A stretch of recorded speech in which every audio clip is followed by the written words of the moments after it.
Hello everyone, welcome back to the channel.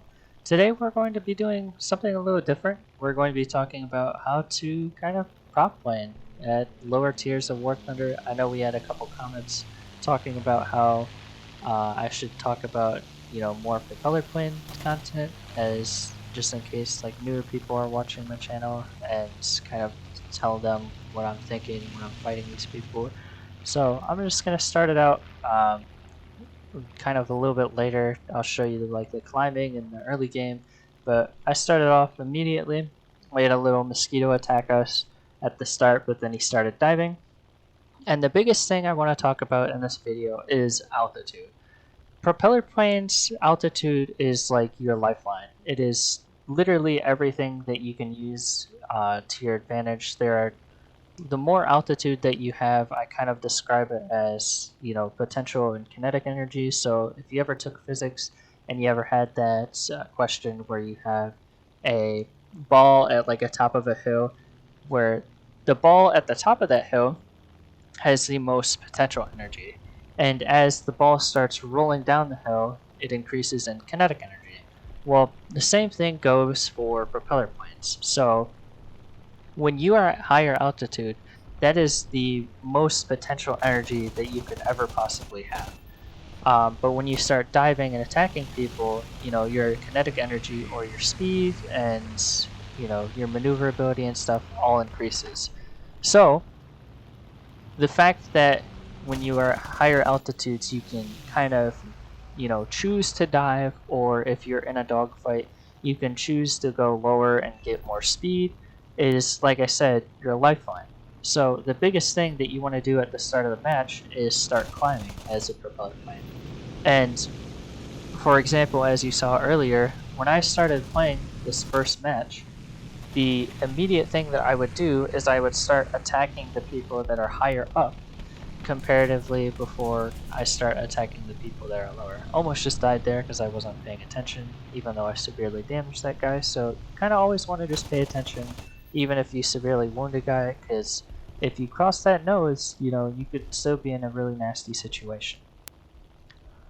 So I think I ended up with like 3 kills in that scenario with another guy that is approaching me now at this point after I was attacking some AI.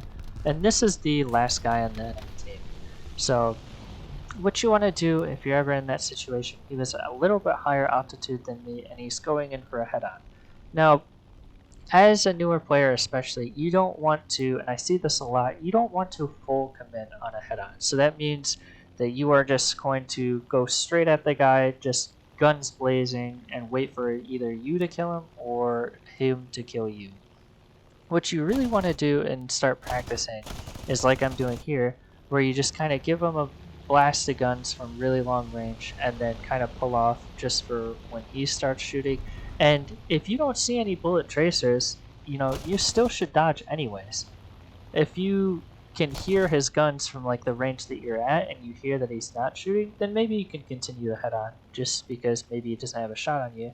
But the problem with that is he could be running stealth bullets, and if you don't see any tracers, there still might be bullets coming at you. It's just you can't visibly see them.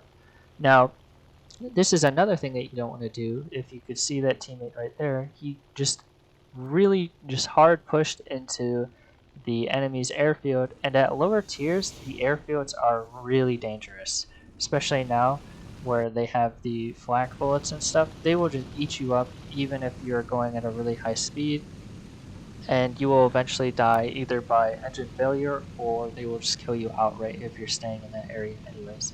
So if somebody is landing on the enemy team, you really don't want to follow them into the airfield. You kind of just want to lay low and wait for them to take off again before you can attack them.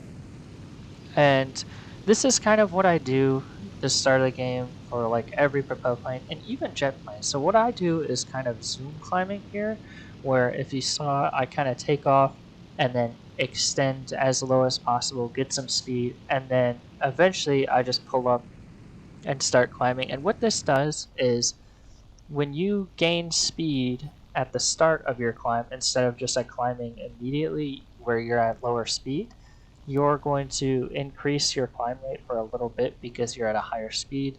and then eventually as you start getting higher and higher, you're going to lose speed and just start climbing as per normal. It kind of gives you a little boost in climbing, as I like to say. Um, but onto this game with the Yak, I start engaging this BF-109 that's attacking my teammate. I miss a little bit, but I end up killing him anyways. I see, like I said previously, that was the only guy in the sky that was high up, aside from these bombers, which my teammates are dealing with anyways. And one of them is just spinning out of control out of the sky, you know, already dead. So I don't really want to take that.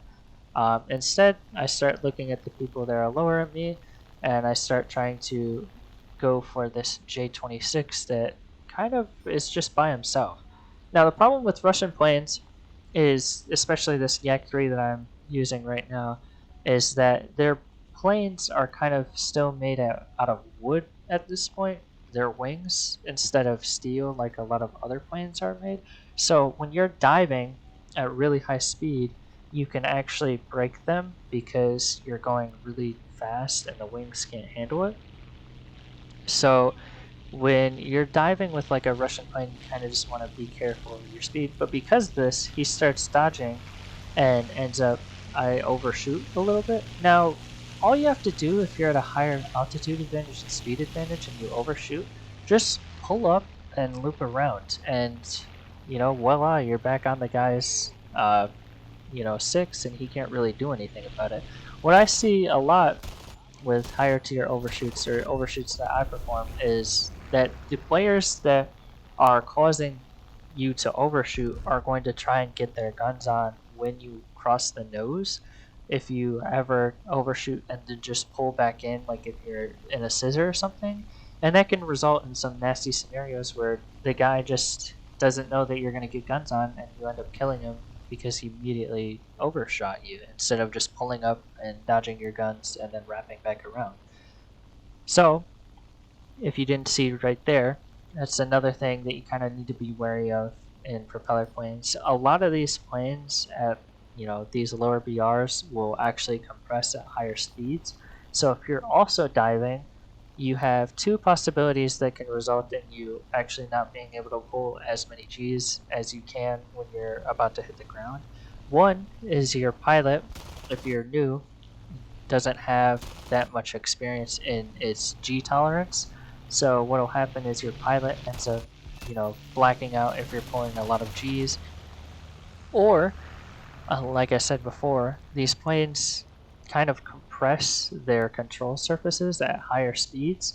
So what happens is your wings don't get enough air underneath them at these higher speeds, and it results in you not being able to pull hard enough, which is probably what happened to that guy as he ended up hitting the ground. Now, I want you to pay attention to this P-51 that is about to attack me. I see that he's getting closer and closer, and now he's starting to dive on me. So, because I'm at a lower altitude advantage, I'm going to try and make the shot for him as hard as possible by kind of going underneath him and showing the side of my aircraft's profile so it gives him a harder shot and kind of more like of a thinner profile instead of just going full broadside and showing him my wings, because he could shoot those off. Now, instead of me overshooting that guy and trying to get guns on, I see that he's really fast, so instead I'm just going to try and break off and climb with him because that's really all I can do. The P-51 is a boom and zoom fighter. This C variant is a lot more maneuverable than some of the other later models, but at the same time, he is not going to turn with me because I'm in a Yak-3, which is probably one of the most, best turn fighters, at least for the Russian tree, and just a really all-around good turn fighter in general. So I'm going to try and climb with him. Now, the problem with Russian aircraft, aside from their wings being wooden, is that at higher altitudes, they don't perform as well. The Russian aircraft are trying to be as good at low altitude performers because their engines aren't that great. So the closer to the ground I am, the higher performance I give. And I don't know if you just saw that, but I ended up checking this guy's player card. You can do this sometimes if you're trying to figure out like what a guy's skill level is. And I saw that this guy is extremely good. This guy can have, I'm pretty sure in some of his vehicles, he had like a 45 to 1 kill ratio. So that means he got like 45 down aircraft compared to 1 death. And that's like all he has on it. So I know this guy's going to be a hard fight. What I didn't know is this P-61 is going to attack me also. So now I'm in a 2v1 scenario. Although my teammate is about to go try and attack him. And the P-51, as I kind of did earlier, just pulls up and trying just to wrap around over, so I'm using this as an advantage and trying to engage him because he is at a lower speed here. He ends up dodging my guns barely, but now I'm just going to try and chase him because if I get this guy out of the fight, then the P-61 can't really do anything to me aside from shoot me with his back guns. So my main goal is to try and kill this guy as quick as possible. So I'm going to try and dive with him and stay with him even though he's at a higher speed. And the fact that he's turning and bleeding all this energy allows me to kind of stay with him. Um, but I also need to worry about this P-61 that is now behind me. So I'm kind of just trying to dodge both of their guns at the same time here. And now, at this point, we're kind of locked in a rate fight. Because if I were to try and reverse here, he's just going to shoot me again.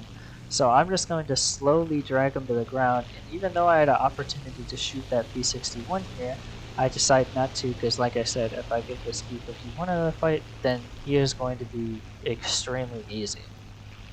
Now we get closer and closer to the ground, and that's kind of what rate fights kind of devolve into. As you start getting closer to the ground, they just end up going sea level. So because I'm in a higher rating vehicle, this we're really low to the ground, which is what the Russian plane likes to do, and I'm at a really low fuel. I'm starting to now pull around the circle, and now I'm behind him. Now, because he kind of extended away and I have a higher acceleration than him, I'm starting to catch up to him, and he's also trying to dodge my guns now. But I have to be really careful because if you cannot see in the top left, I'm almost out of ammo. So I'm just kind of trying to wait patiently for my good shot, as I know that this P-61 is going to have trouble catching up to us at this point. And if I just kind of wait till right now, I ended up taking out his pilot. But now that was kind of the last of my shot. I have 2 bullets left, and I can't really deal with this P-61. So all I have to do is really just dodge his guns, and then I'm going to try and just shoot one time, one little measly 2 bullets at this guy that I don't really think is going to do anything. But you never know, you might get like a little pilot snipe. I missed, but I know that my teammate's coming in, and I'm going to type to him, I have no ammo, so that he starts engaging this guy. And he ends up killing him. And that's basically the end of this game. And that's exactly what you want to do if you are at a lower altitude against a player that is in a boom and zoomer. You kind of just need to, be patient, use your advantages where you can. And I want to say that I kind of got extremely lucky there. If that P-61 had have kind of fought that differently and kind of broke off to engage me instead of trying to follow us in that circle, I probably most likely would have been dead because that P-61 could have just broke off, waited for me to be wrapping around the circle because, like I said, I was kind of locked in that rate fight, and if I did anything else, I would have died. So if he would have just waited for me to wrap around the circle and engaged me then, or even better yet, got some altitude and dived on me, I probably would have died. Um, but I mean, that's just going to happen in these types of games. There are going to be games where, you know, you're at a higher altitude and you've taken out all the guys on there, but your entire team has died, and so now you're kind of just in a point where you can't really verse an entire team, especially at top tier, where you're starting to play like at jets and stuff like that, and you don't have enough ammo, you don't have enough missiles, you don't have anything, and all of the people have the exact same performance as you, and they just have a lot of people that can gang up on you and start shooting missiles at you, so you can't really do anything. At lower tiers, there is a lot more that you can do. People have to get close enough to shoot you, people have to climb to get you, so it can be easier to take on a lot of people at once propeller tiers, like how I was taking on those two guys at once. But there's just going to be scenarios where you can't win. And, you know, as a boom and zoomer, you can run away, you can kind of re-engage when you want to. As for this bomber here that I'm trying to attack, bombers used to be pretty okay, but now they're kind of really bad with all the ammo changes, and they still kind of feel like if you hit a good wing shot with like a high explosive 20 mil, it's just gonna rip right off.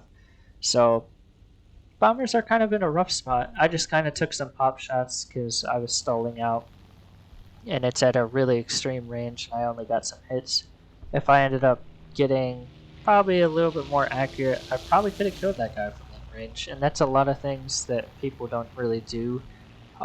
If you're at a higher range, you can always just take a shot if you got like a 20 mil, because they don't really degrade in this game as much as like a 7.7, so you can kind of pull off really, long range shots if you line it up good, especially with rockets, because rockets don't really degrade really at all. So if you are one of those players that bring like rockets or like Havars, you can pull off some like 2 mile shots with them if the stars align, because the rockets have really bad accuracy.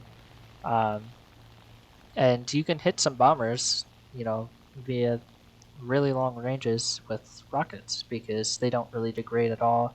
They kind of guide or glide until they explode on the ground, or if they just end up out of the map.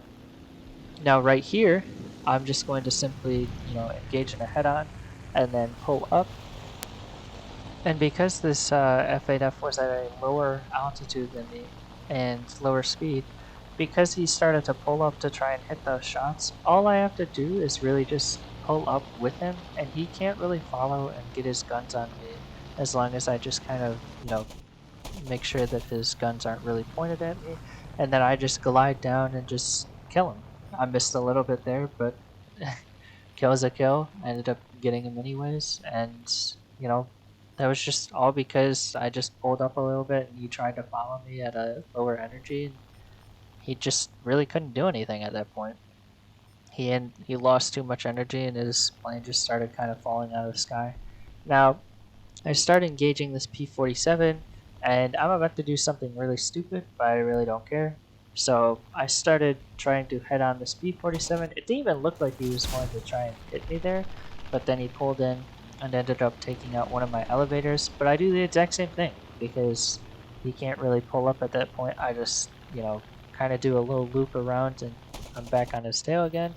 And I don't know if this guy was already wounded. It seems like he was, but I get severe damage on him, so I know he's going down eventually, and I start looking for a different target. That B-24 up top was getting chased by a teammate, so I know he's probably most likely dead.